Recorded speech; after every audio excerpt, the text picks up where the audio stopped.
ত্যাগী নেতা জেল খেটেছে, রিমান্ডে ছিল, সব স্বীকার করি, কিন্তু তার যে এলাকায় জন্ম সে ওই এলাকা থেকে ইলেকশন না করে অন্য এলাকায় ইলেকশন করতে চায়।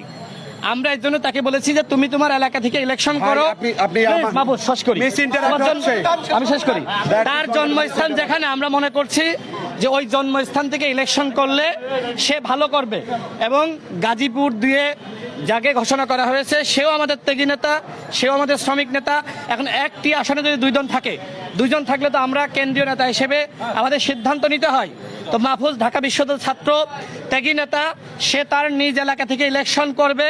এই জন্য আমরা তার আসনটি, এখন যেহেতু সে একটু মানসিকভাবে অসুস্থ, আমরা এখন তার আসনটি ঘোষণা এখন করি নাই, আমরা শীঘ্রই তার আসন ঘোষণা করব।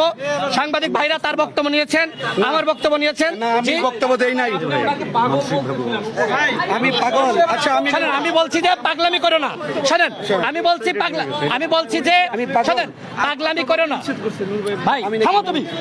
আমি বলছি যে পাগলামি করো না, এটা স্বাভাবিক একটা ব্যাপার না? স্বাভাবিকভাবে সেই হিসেবে বলছি যে সে পাগলামি করতেছে।